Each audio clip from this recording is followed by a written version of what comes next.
Hello, everybody. Welcome to our second presentation in our group theory and practice class. This is module 2, and the title of this presentation is Interpersonal Learning in Group Therapy. And I'm Ildiko Ran, your instructor. So welcome. Let's start.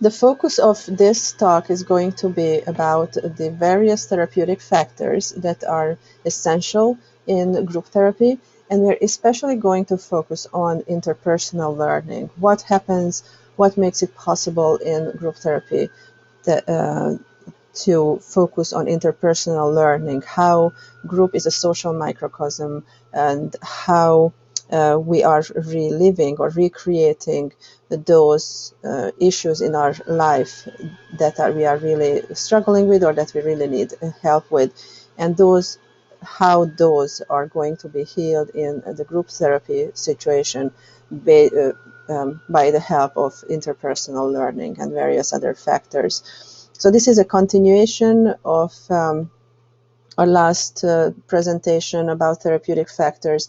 And just to bring us back to where we left off, I just want you to imagine again that you are in a room of group therapy with some group therapy participants, let's say 8 people. That's kind of an ideal number for process group especially, or most therapy groups. So just imagine that you are in that room, and what is it that you will get out of this situation when you put 8 people in a room and tell them to put their thoughts and feelings into words. So verbalize the thoughts and feelings and share that with the other people, and not only share your experience but also listen to others, and while listening to others, sense what is your feedback to this other person, and also share that feedback, a very honest feedback that's coming up for you, and we'll talk more about that later. But that is the general situation, that you have this room full of people, and really the task of these people for these people is to put their thoughts and feelings into words. And this is kind of an experiment just to see what happens. And this is actually how group therapy started. Um, uh, and well, I hope that we'll get into that later, how group therapy actually started in the middle of the 1900s.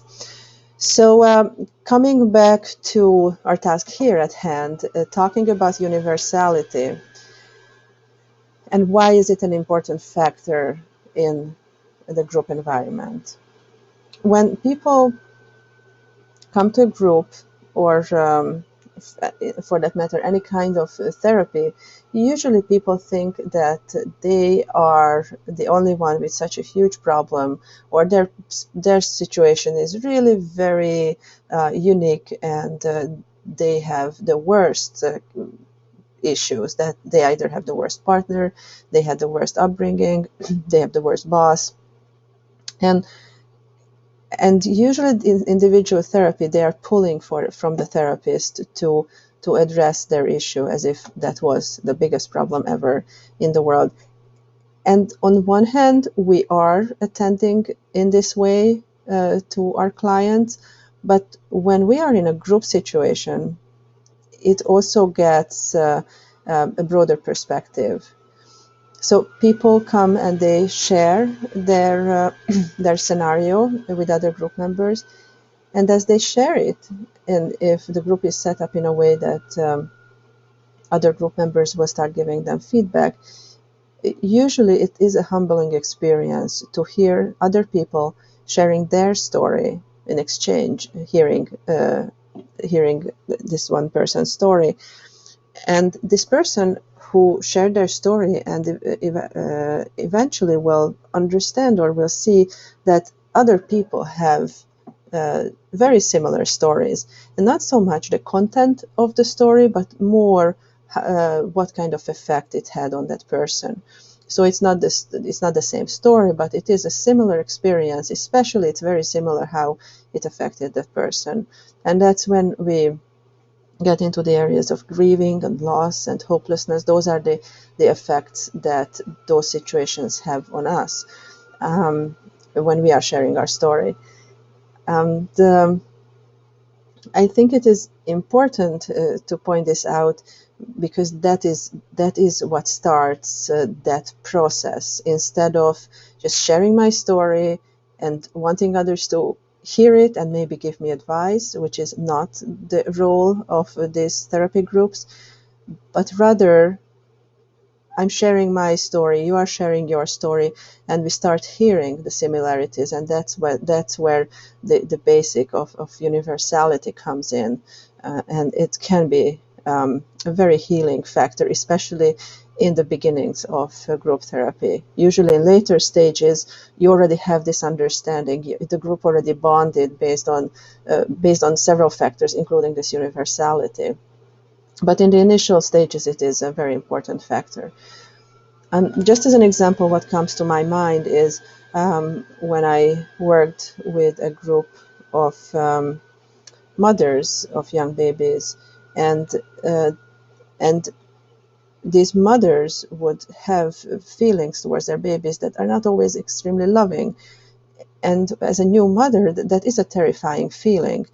That because in magazines or in the media, all you hear is that it will be love at first sight and it will be just love forever, and it's not always the case. And when these mothers are sharing these really painful stories, how they are facing their own feelings towards this baby who they really love and they really care for, but at the same time they are not sure how to hold that those other kinds of feelings. And as they hear it in the group from other mothers, how they are sharing their feelings, it can be extremely reassuring and validating. So that's where the validation comes into group work.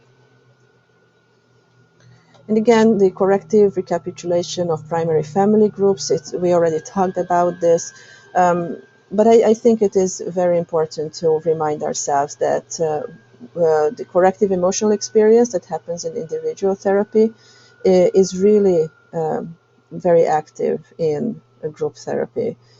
We could go back to Freud's idea of repetition compulsion, which is active. It is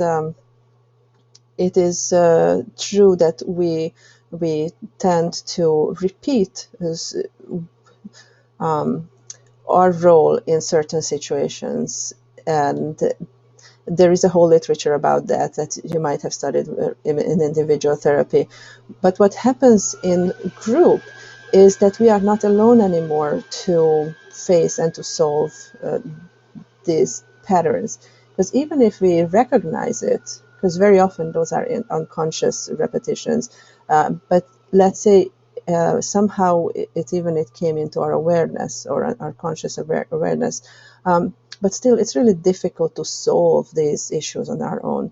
And here we are in a group now, and we can all engage in not repeating the same situation, but recognizing as it comes up, and we start engaging in the situation with this new group of people, not with our family of origin, or not in a group where let's say we were traumatized, but in this current group where everybody came with that goal of engaging with others in repairing those initial wounds.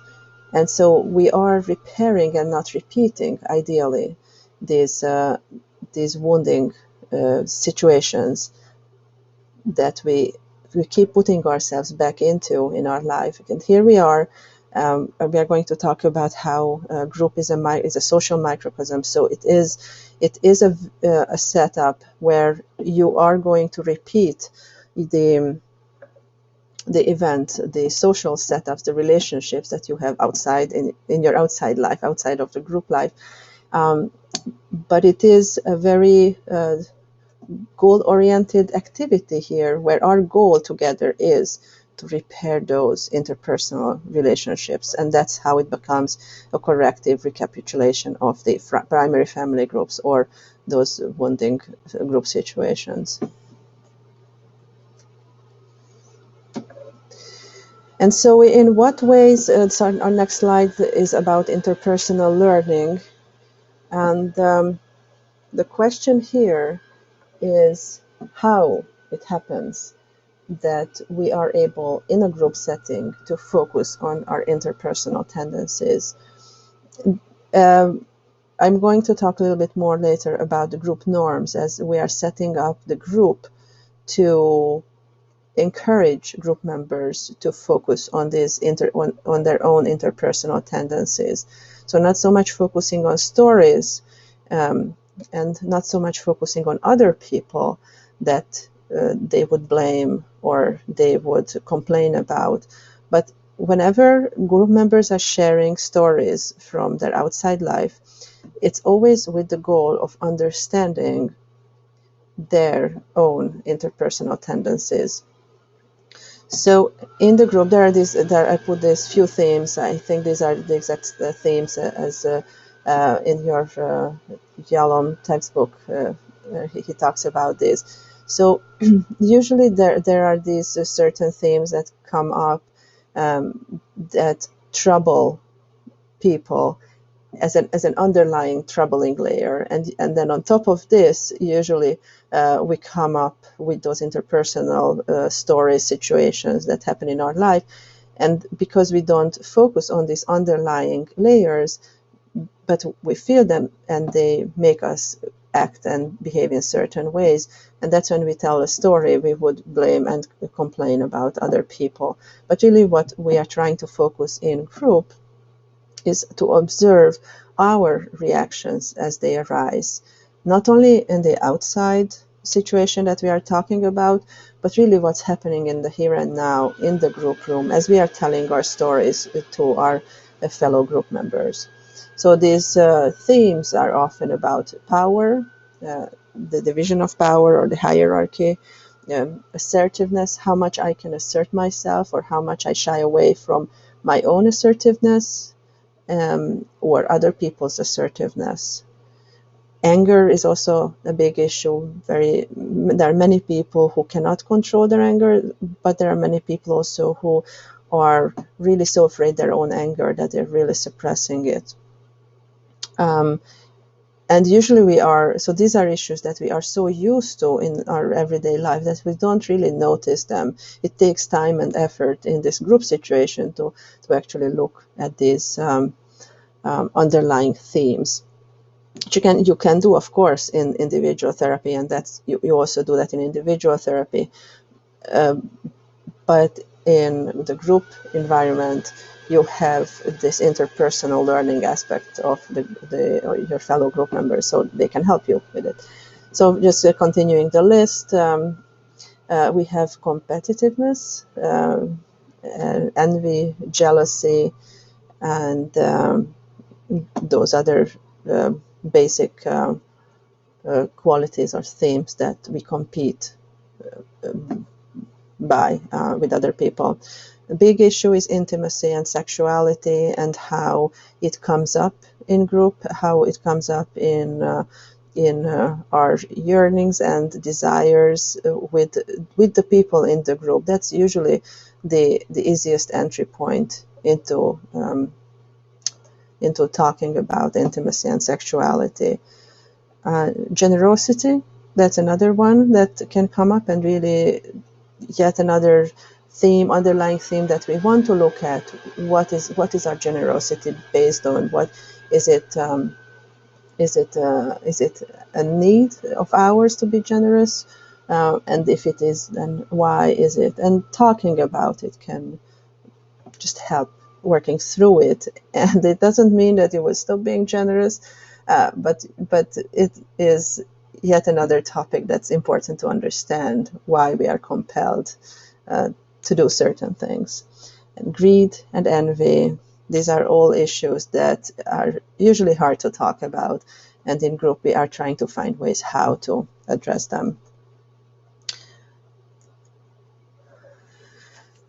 The next slide has two more aspects of the interpersonal learning in group therapy: translating symptoms into interpersonal relating and work on that in group. Hello again. I had some technical difficulties here. I hope we are back now and we can continue here about our interpersonal learning slide.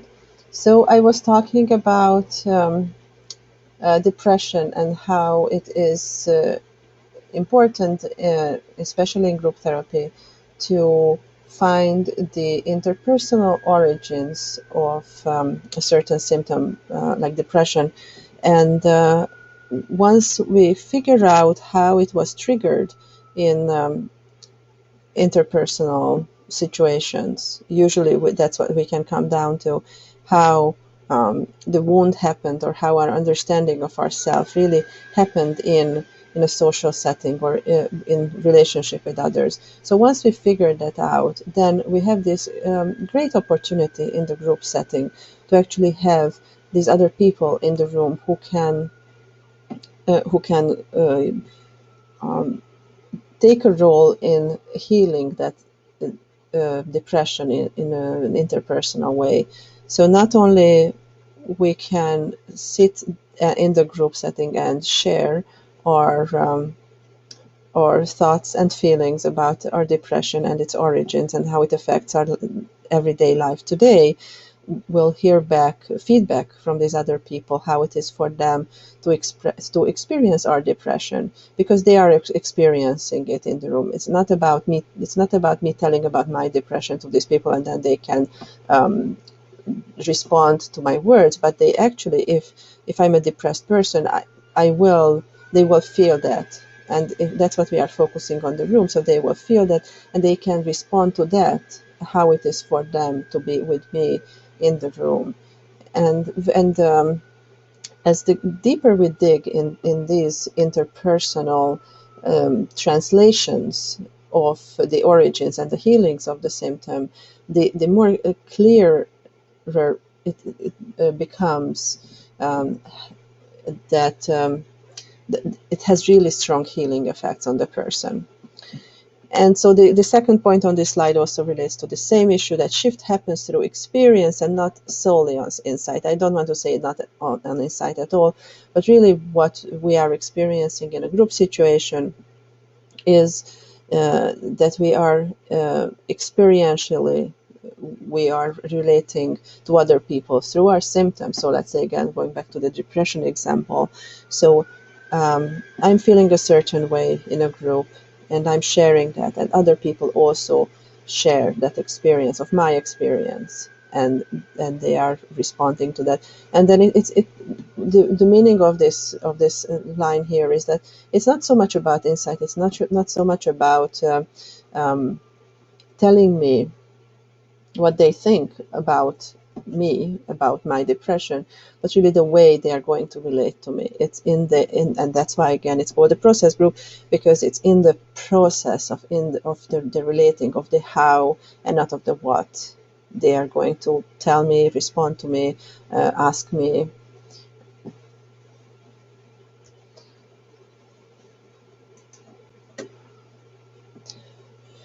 So one of the specialties of group therapy is dealing with character pathology or personality disorders, or personality or traits of personality disorders, because those are exactly those kinds of themes in a person's life that is very hard to report.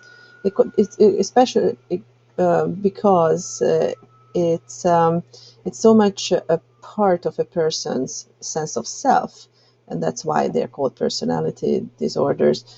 That we don't really recognize those traits in ourselves. We cannot. If we feel depressed, this will be the differentiation between the axis 2 and axis 1 and axis 2.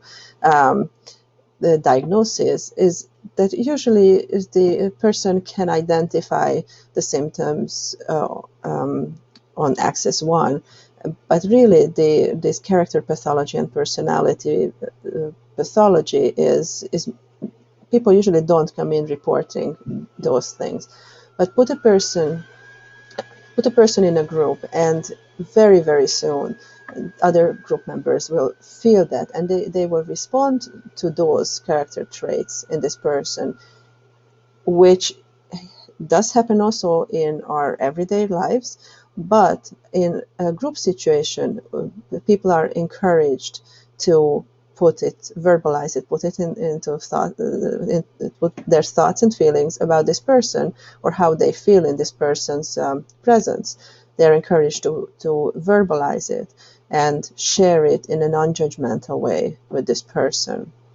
And of course, it takes time. Now, this is something that will take time, but group therapy has much greater potential in healing these individuals based on the interpersonal learning in the group than individual therapy has. Because individual therapy, individual therapists can work with it, but very often people in individual therapy, when they are telling the therapist how other people react to them, obviously it will be through their filter.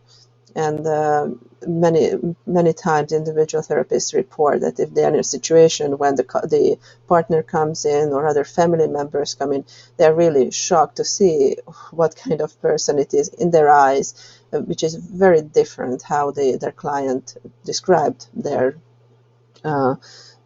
intimate partners or family members to the therapist.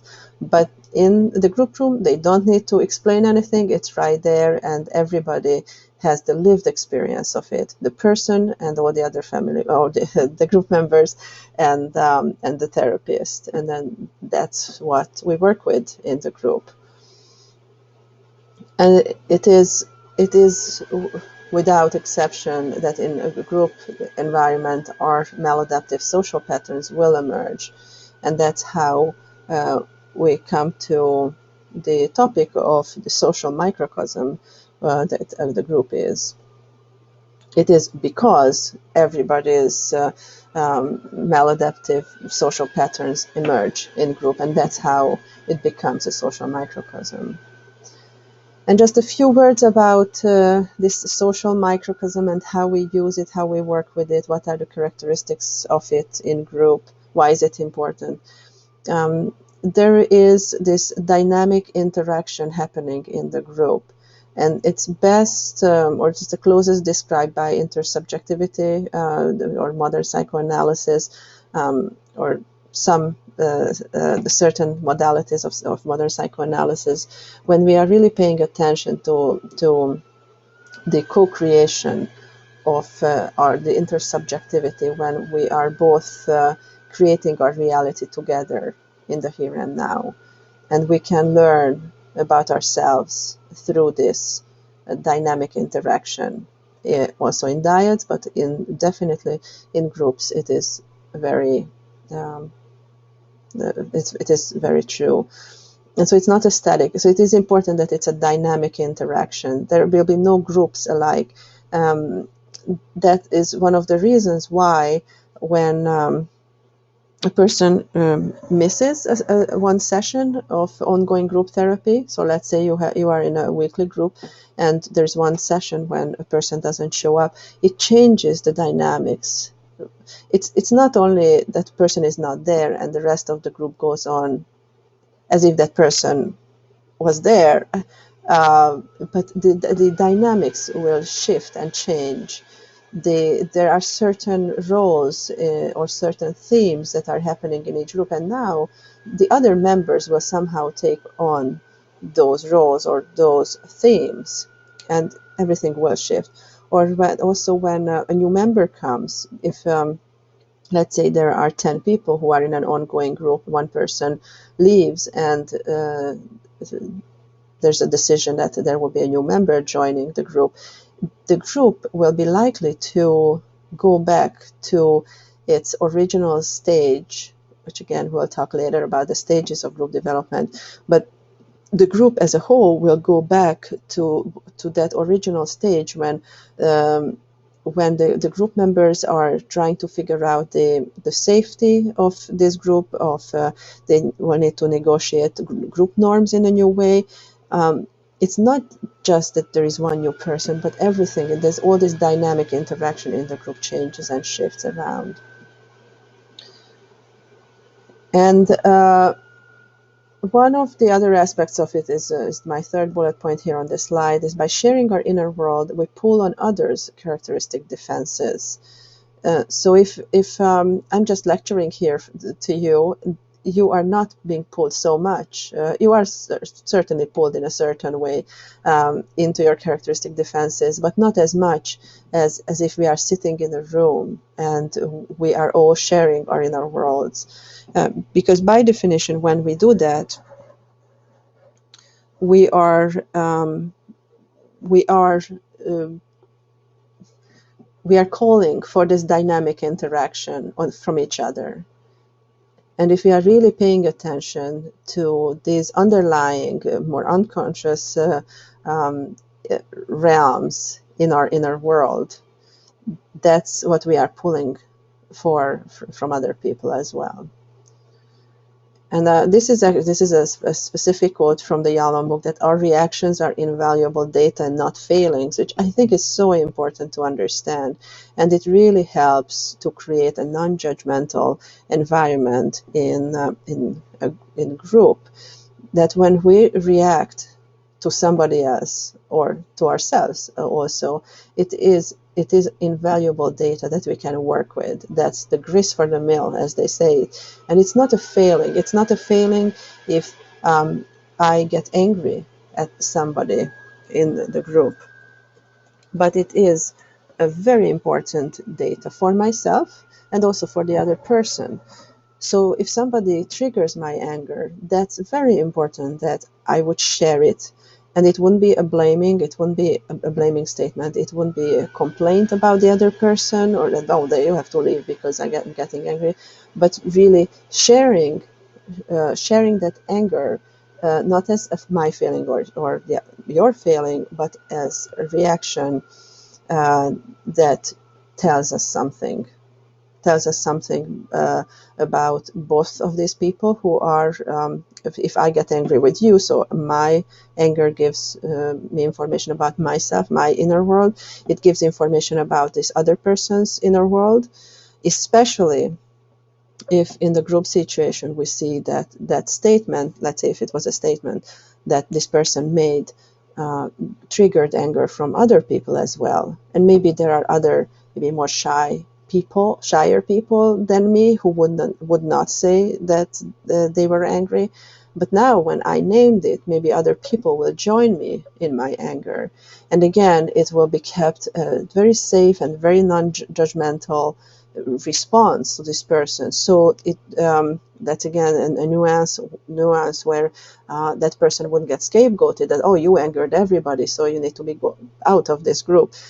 That's definitely not what we want to achieve in group. But what we want to achieve is that now this person would see where he or she is triggering anger from other people, and then we can work with it. And it's very important to then really look at the feelings, the thoughts and feelings that are coming up in this person who triggered that anger, and also in the other members. And even in people who maybe are not speaking up at all, who maybe in some people, the person's statement did not trigger anger, but it triggered something else. Maybe it triggered nurturing feelings, or they admire this person for being so brave. And that's how this person will see all the different parts of himself or herself, because the way other people are reflecting, mirroring back to this person. So that's why it is very important to remember that our reactions are invaluable data and not failings or not blames, or not, it's nothing to hide, but rather really, really actually amplify it and use it. And that's what we do in group. We amplify those feelings and then we work with it. And that's how this dynamic interaction grows in the group.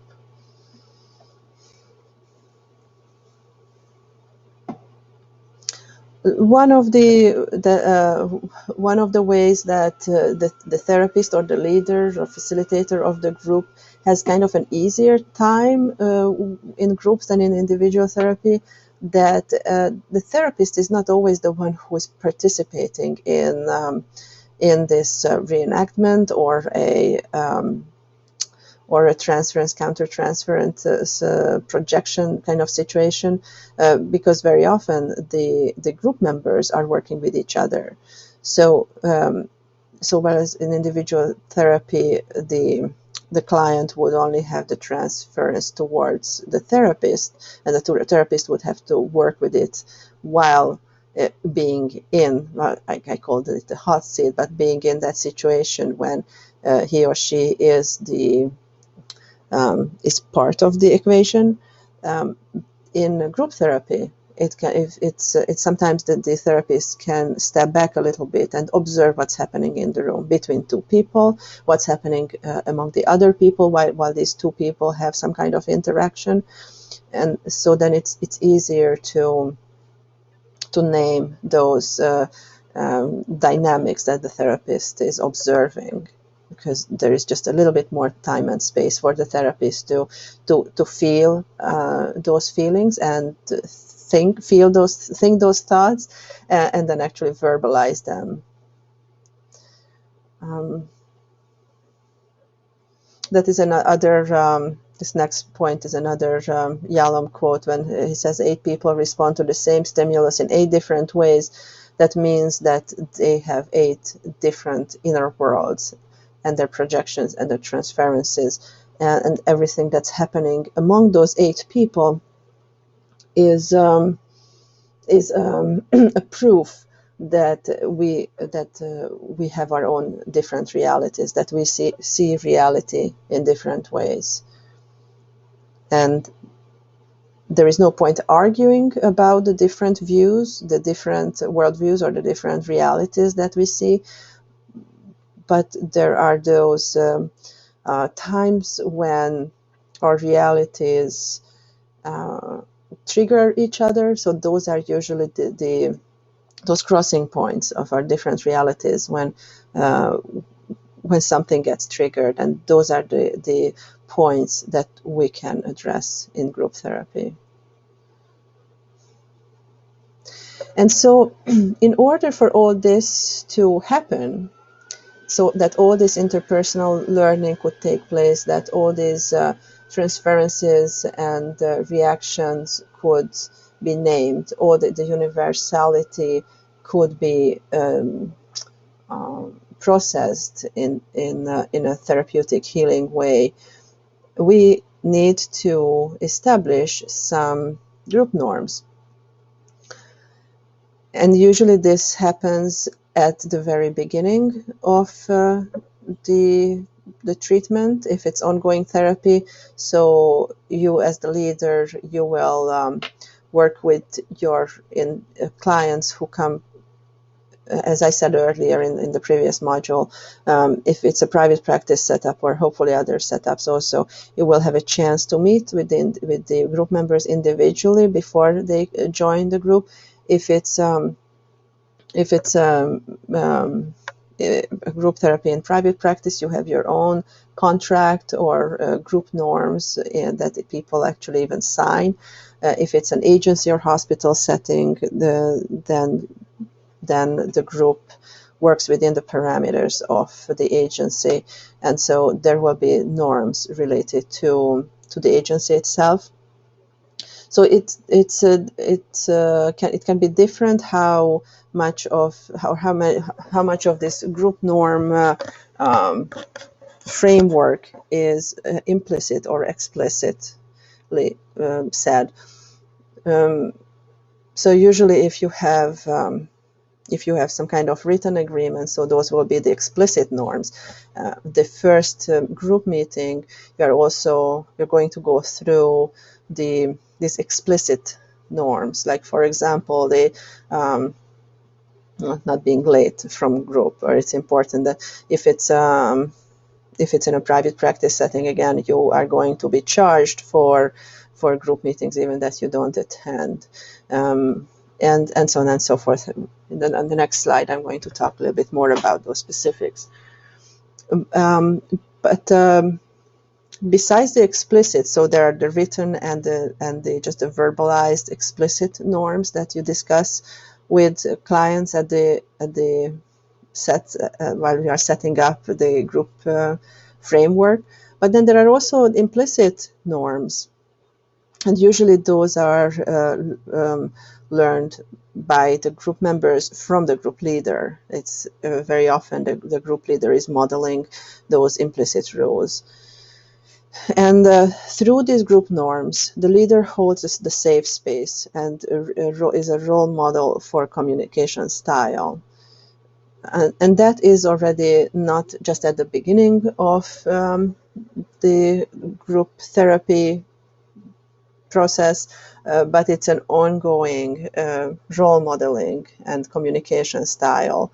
Initially, in the initial phase of process groups or group therapy, it's almost like a psychoeducational role that the leader has, because very often people don't know what is expected of them. People come to group therapy or individual therapy as well.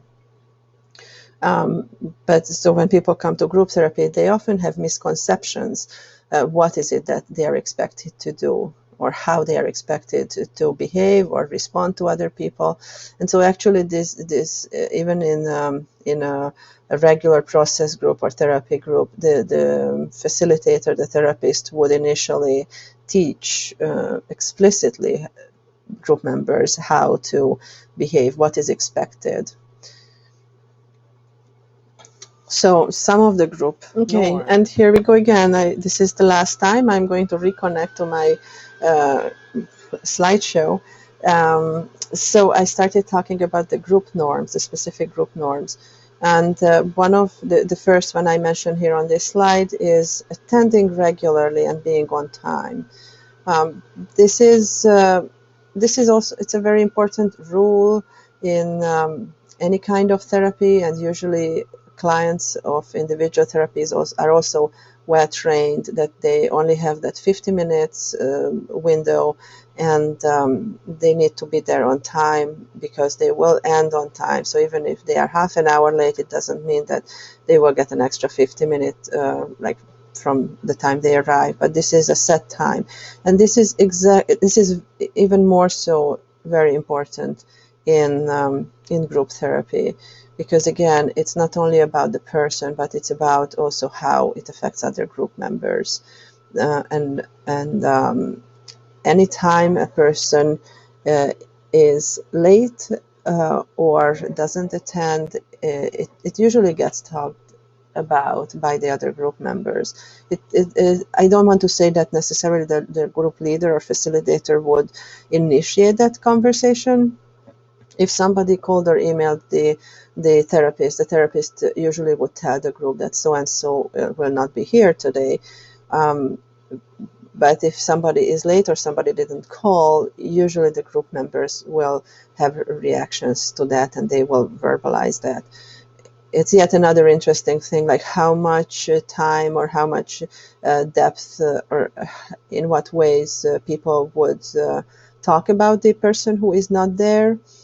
But that would go too much into detail into this question. But I think it is important to know that that not being on time or not attending regularly is not just a logistical issue for the person, but it's a process question for the whole group. And it is very important to establish the fact that it's important to attend regularly and being on time.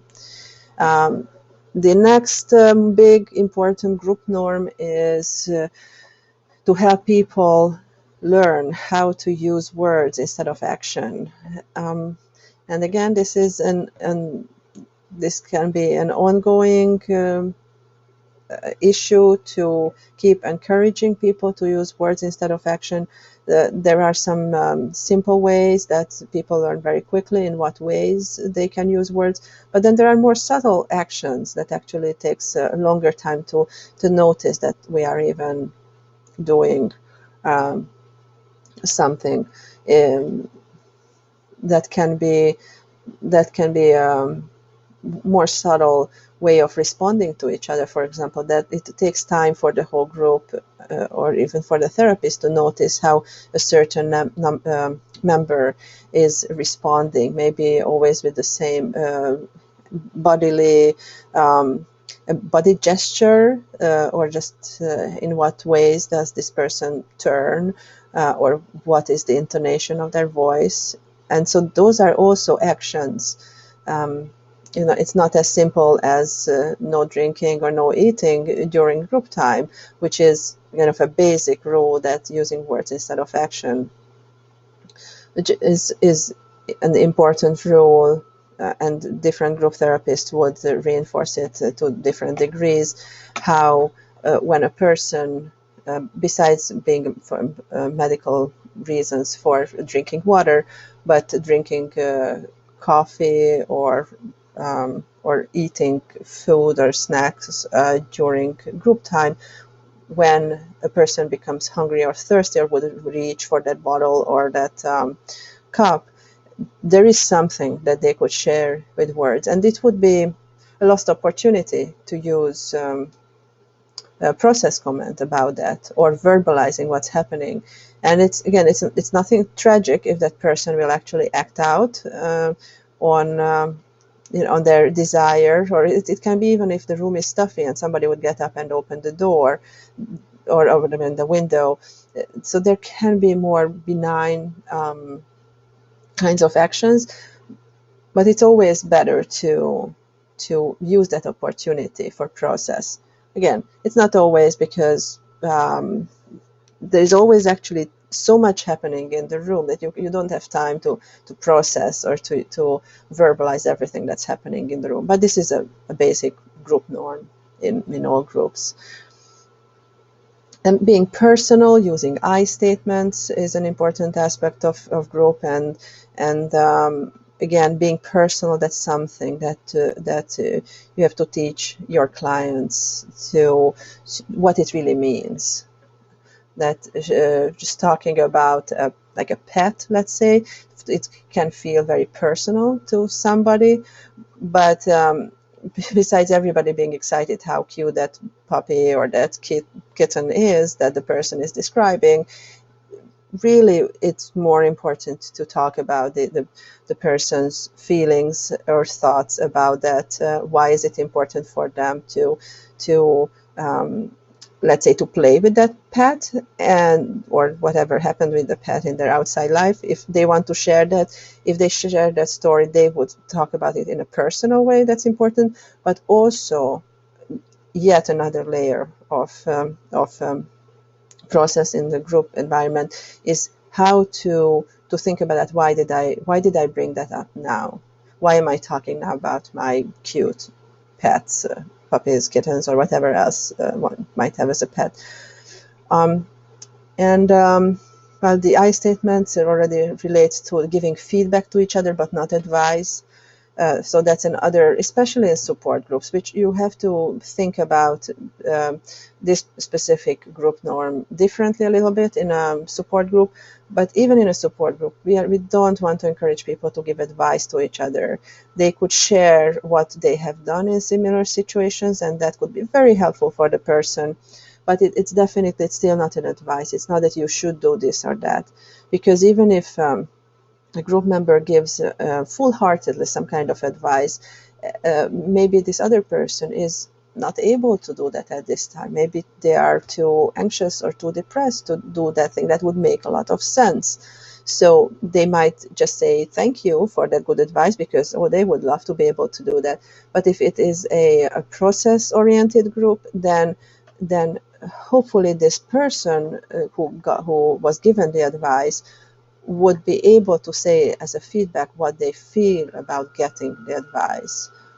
And that can be subtle, and that can be, it can take time to really learn that beyond the appreciation, because let's say the person does feel the appreciation for the advice, there are other reactions also. And what are those? And those can be important. So again, it's yet another group norm, how to give feedback to each other. It's important to establish that. Do not withhold perceptions.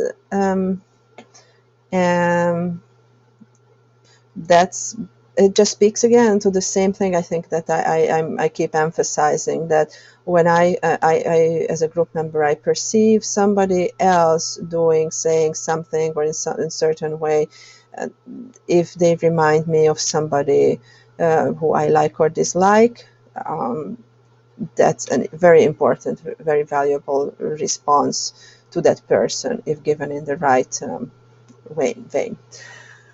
And that's what's going to keep it in the here and now. And that we cannot emphasize enough, that that's definitely a group norm. People very often don't understand what that means. They say, hey, I'm in this room now with these 7, 8 other strangers. I have no idea what you mean that we need to talk about the here and now.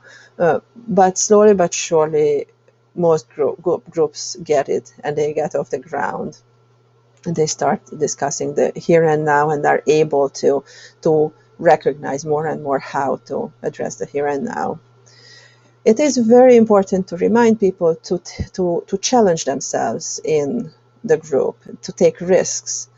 And again, what does it mean? It's you don't have to jump huge jumps when you are not ready for it, but it is an open mind and open eye to really look for those things where you can challenge yourself, you can push yourself.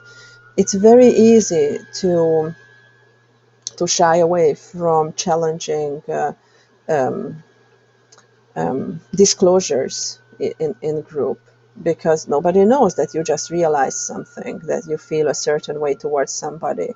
But if you take that challenge and you speak to it, that is what will give you a more satisfying and more fulfilling group therapy experience, if you take those challenges. And that is a very important aspect of the process, and it should be named as a group norm, so that people would remember it, and maybe this, just listing it, would remind people to look for those challenges and be brave, and know that that's why they're here, because they want to take those challenges, that learning edge, and just to take that step beyond, where they still feel comfortable, but yet it is no, maybe they don't feel comfortable, I take that back, but they feel safe. That's definitely very important, that people would feel safe, yet take that challenging step. And the last point on this page here is listen without the urge to come up with solutions, but rather observe in yourself that you want to help, and share that. So it's about this advice giving. I think that's the easiest example, to name this quality of presence in a group, that when I feel that there is somebody else who I feel a certain kind of urge to help, let's say, so that instead of helping that person, instead of giving them useful advice, I would actually name that I feel like I want to give you useful advice. That's, of course, one thing that I'm noticing in myself, that I think I am able to give you useful advice. That would go into one certain direction in the processing. And yet the other direction, which is important maybe for this other person, is that they would hear that they're sharing, they're being their reality, their psyche, their presence in this room calls for a helping hand. And again, back to that dynamic intersubjectivity, is that both people are building this reality together. One of the people is calling for help with some, maybe not consciously, and this other person wants to help. So both of them can look at that dynamic, and really then the situation, the story, what they are talking about is irrelevant. So again, that will bring it back into the here and now, and it will not just be a story and I'll give you an advice and then tomorrow you will go and whatever, will you do that or not, it doesn't matter. But the here and now, you called for this help, I'm being called, I feel like I want to help, and how we work with that. So these were our group norms, and that brings us to the end of this lecture. So in summary, I would say that the healing power of group comes through its ability to create a microcosm, a social microcosm, and it's a laboratory for learning about ourselves in relationships. And of utter importance is that we create safety so members could take necessary risks. So I cannot emphasize that enough, that it's a very important skill and capacity of the group leader, how to create enough safety so the members could actually take those necessary challenging steps when they can actually get the therapeutic effects from group that they are there for. Because it takes a lot of courage to be in a group. It takes a lot of courage to stay in a group and then to take advantage of the group. But I hope that this lecture today helped you understand a little more about the interpersonal qualities of this group environment, and how creating the social microcosm helps the group therapy's therapeutic effects, and how important it is to set those group norms implicitly, explicitly through our modeling, and then also throughout the course of our group treatment. I hope you enjoyed this talk, and I will see you again soon. Bye-bye.